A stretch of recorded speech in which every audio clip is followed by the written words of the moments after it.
This is the Page Publishing Book Club. How you doing? I'm Alice Stockton Rossini.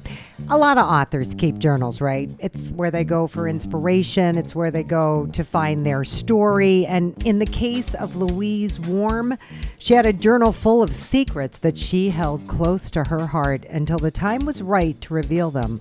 The time is now. In her book, It Was What It Was, and what it was a decades-long affair with a married man.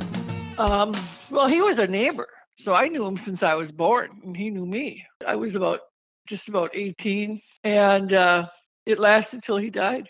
How many years did it last? I was in my 30s. And nobody ever found out about it?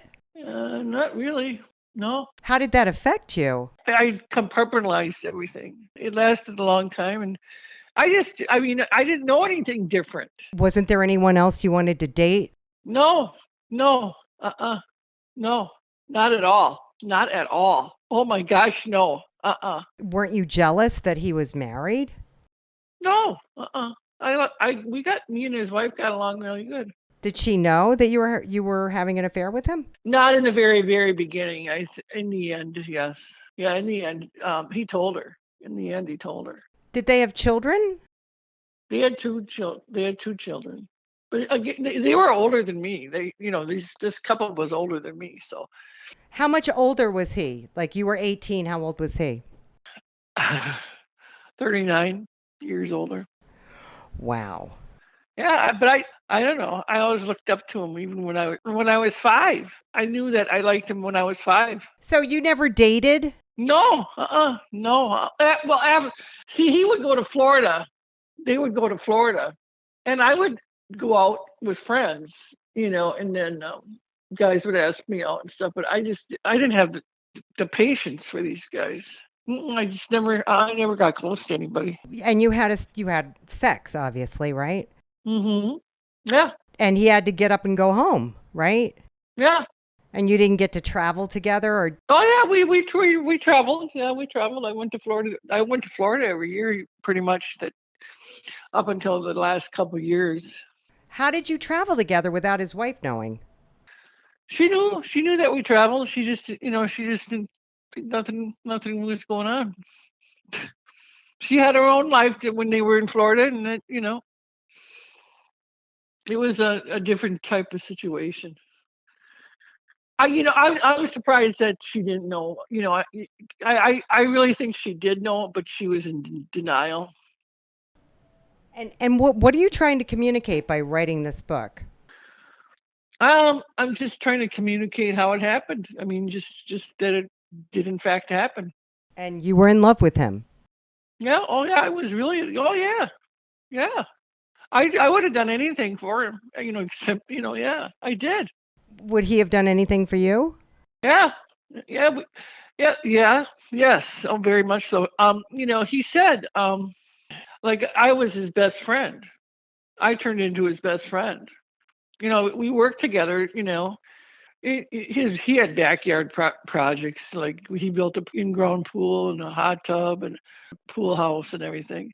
Oh yeah, we worked together, every day during the summers and stuff. And how long ago did he die? No, 94. So were you able to move on with your life?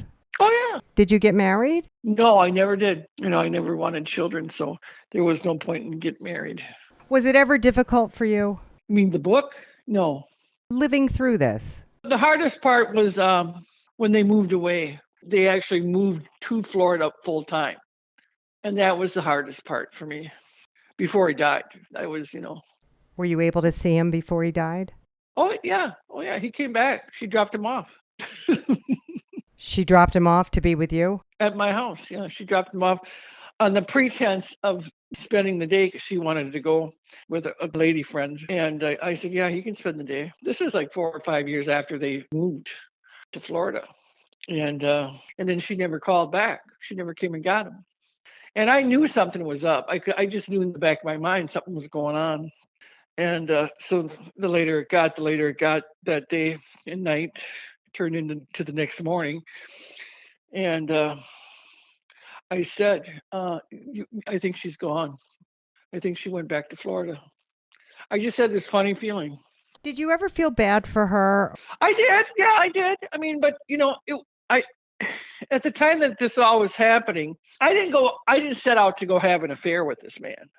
It took three people. It took circumstances. There was circumstances that happened to them too, and all this. And um, I'll take I'll take the blame.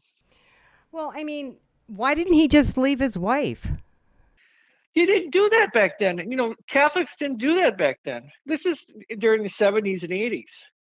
And I truly think that he loved her, you know, but, you know, it just circumstances, happened, and, we kind of turned to each other. Well, we did. We became friends, and then, we crossed the line, and that's what happened. Wow. Well, I think that happens more often than we even realize. It took three of us to have an affair. I think she was in denial because some of the stuff that he would do was so blatant. Thank God he didn't have a cell phone and things like that. Yeah, it could have been a completely different ending. Well, thank you for sharing, Louise. That's some story.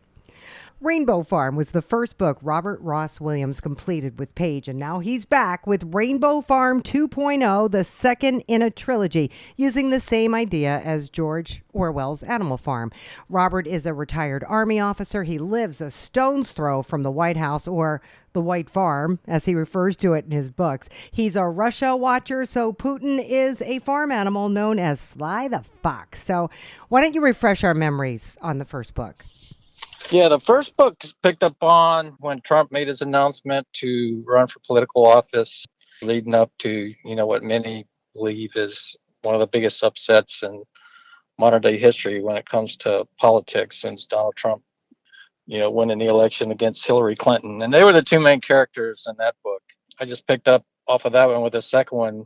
You had the little four rabbits that are known as the squad on the left side of the garden, no pun intended, being AOC, being Empiricia, and then I have other ones for people to guess who they are: Mela, Prissy, and IO. So the four little rabbits on the left side plotting, what's going to be their impact on Donkey, which is the Democrat Party, and how they're going to shape things to come. And so it just leads up to the events of the impeachment, and then that with the virus on top of it, and the impacts that had on, just about everybody.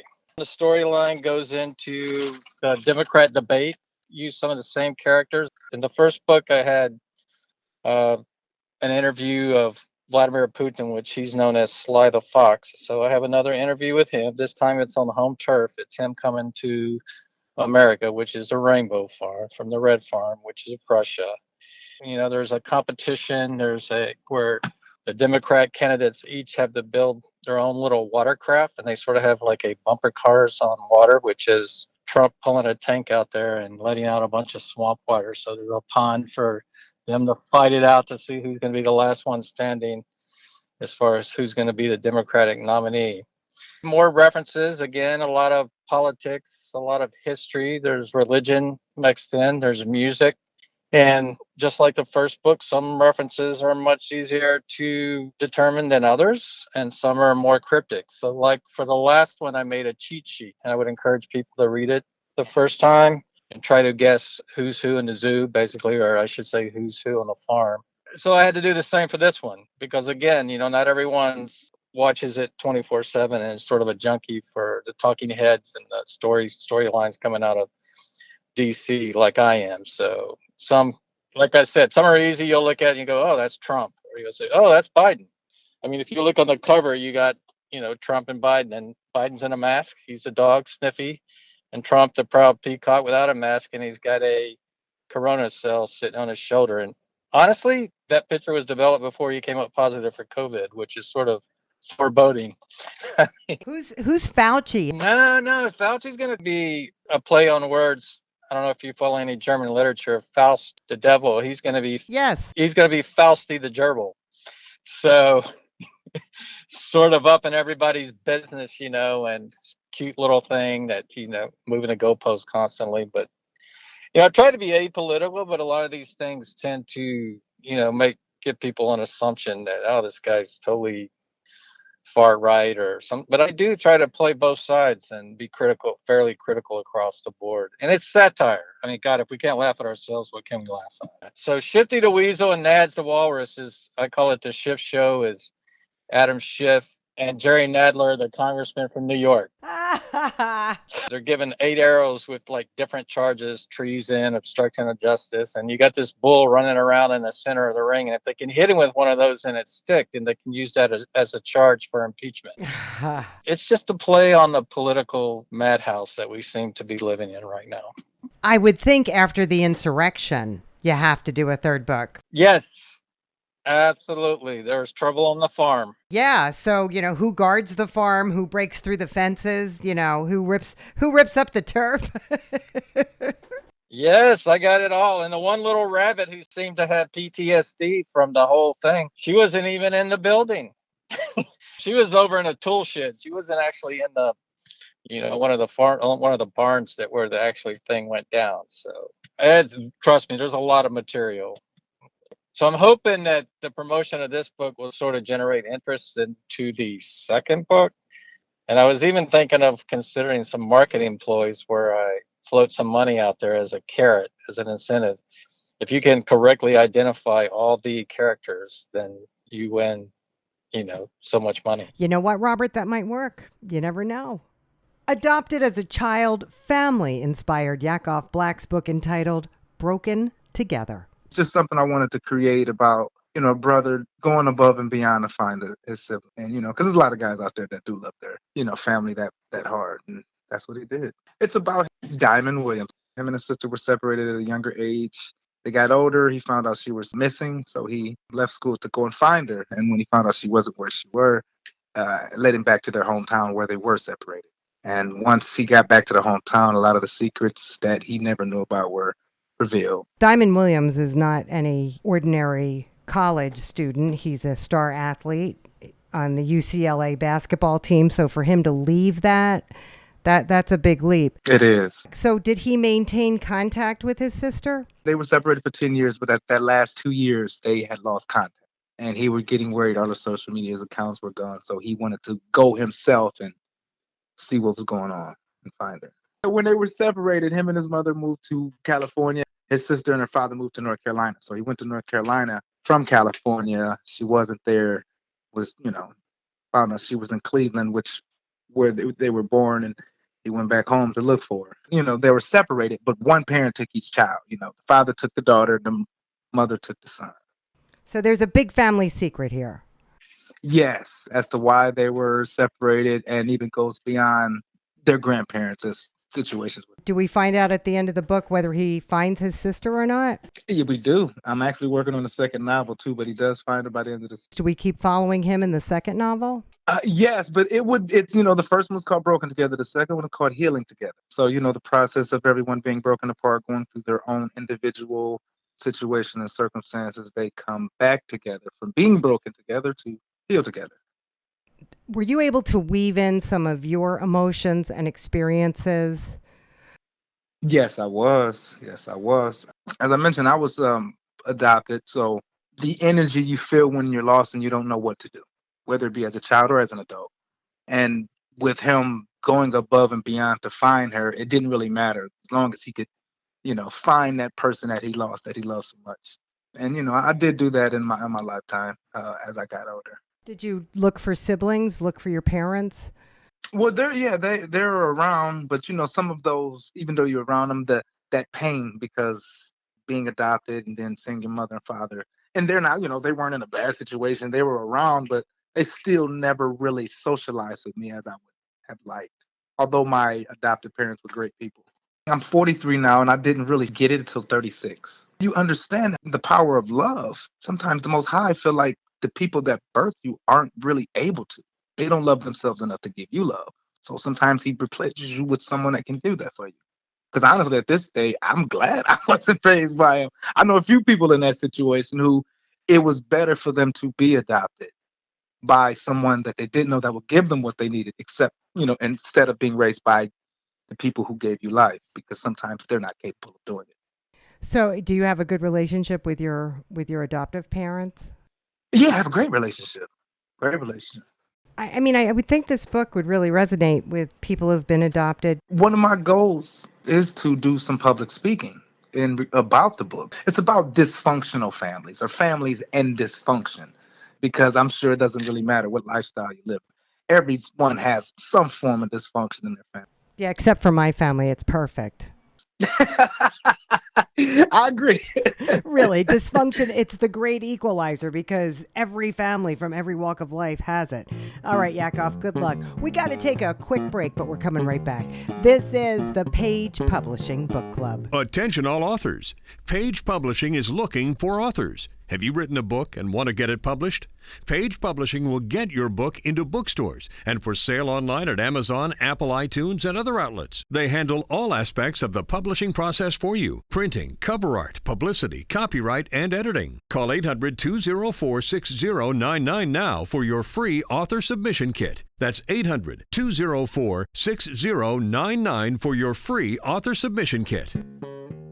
We're back on the Page Publishing Book Club. I'm Alice Stockton Rossini. Life is short, and Janet Stillwell was reminded of that when she lost a friend a couple of years ago who was only in his 30s. She decided it was time to realize her writing dream and dedicates her book entitled Immortality: Second Chances to her friend Charles. Alaric Santoro is his name, and he's an immortal warrior.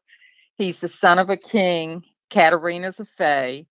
It's a tale of love and loyalty of two immortals fighting for their future and all that is good in the world. And Alaric encounters Katerina, which is a beautiful fae, who is his destiny and will alter the course of the eternal struggle between the forces of light and darkness. But I've just always read those type of books, and I don't know, I just kind of had a pulling to do it and decided to do it. It's based in Italy, and I've just always had a fascination with Italy. I have some friends that have family there, and I just think it's a beautiful place. And I started kind of looking at different names, and Alaric, actually, I think it was back like in the early 18th century, there was a king Alaric of Italy. And I kind of based it off that, not the story of him, but that's where I got the notion to do it. He's like a descendant of the creator. He's like one of the first immortals that he created.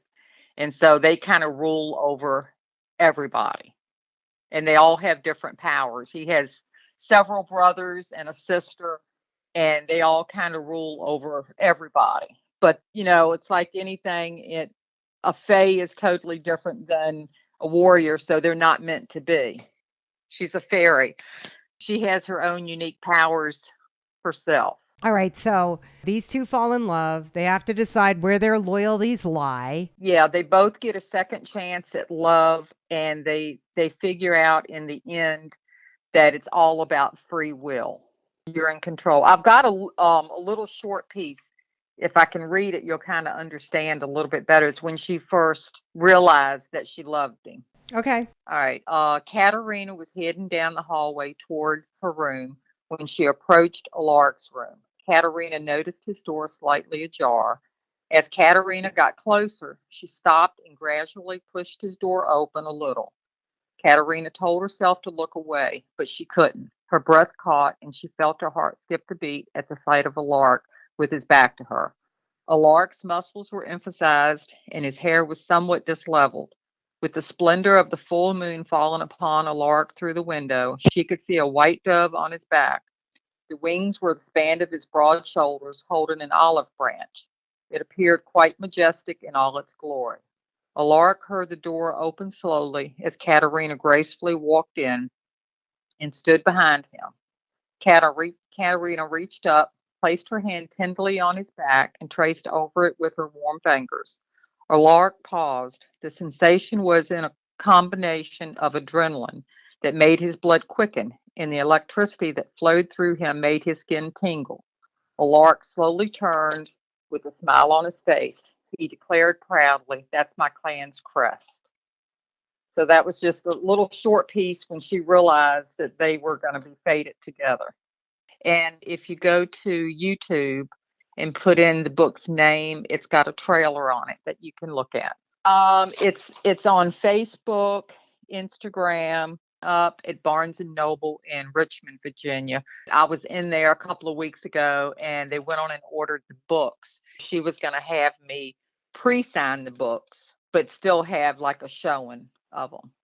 Just not sign them when they're, but she said that was subject to change before they put me on the calendar. So hopefully that when I'm put on the calendar, I can go on and sign them when they come in. All right, Janet, way to go. Thank you.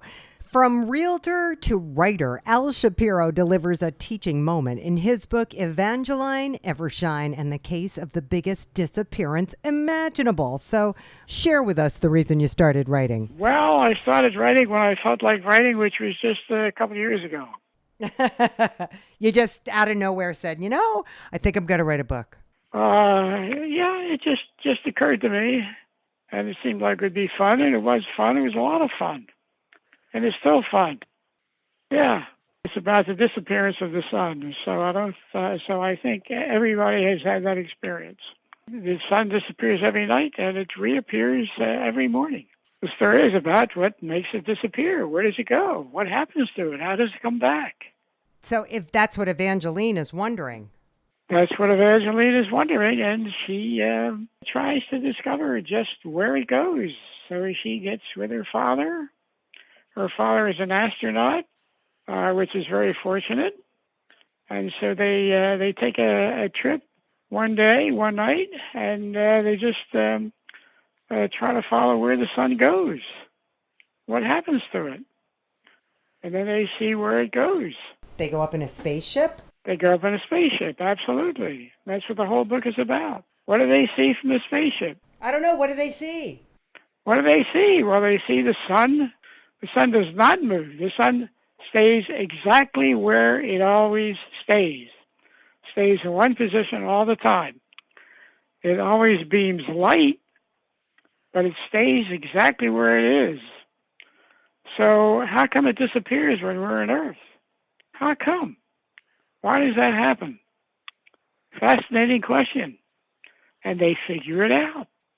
And they go out into space on their trip, and they just aim the spaceship at the sun and just watch the sun.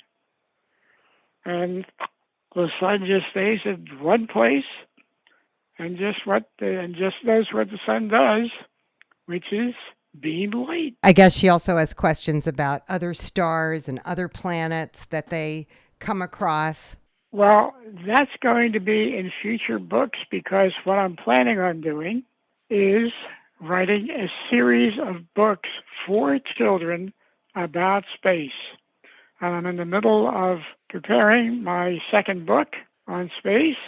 This one will be about the moon and what happens to the moon, and why does the moon appear one way one night and another way another night. And that's what Evangeline is there to do. She investigates these things. She's a very, very bright girl, and the sun always shines. So Evershine seemed like a perfect name for this girl, seemed like a perfect name. And in order to match Evershine, the first name I thought would be a good idea to be something like Evangeline. Has the same initial E, and has about the same number of syllables. So I thought those two would go together, Evangeline, Evershine. Are there any kids like you can read your books to? Actually, a lot of my inspiration came from my two grand twins, who are now 10. When I started writing the book, they were about somewhere around, I don't know, 7, 8, something like that. And they were a large part of my inspiration for writing the book.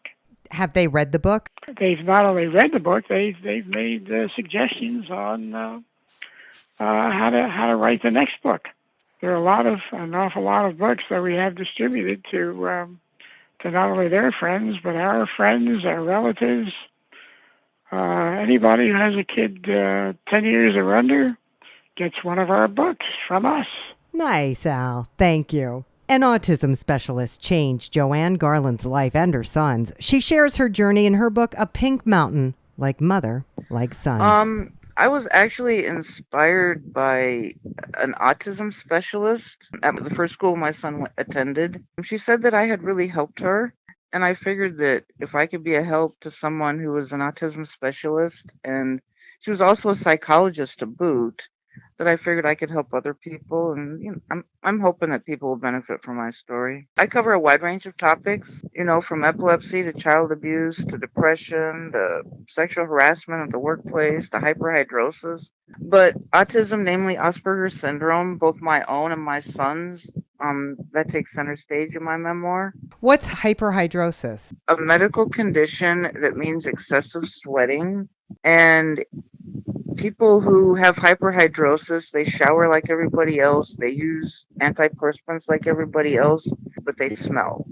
They suffer from body odor. That's a part of my book, but it's primarily about autism, both mine and my son. So you went through a lifetime without realizing you had autism? I didn't know it until I was 38. So my son was almost 8. He had Asperger's syndrome. And I started reading about it because I wanted to understand it myself so that I could understand my son. And I felt like I was looking in a mirror as I was reading.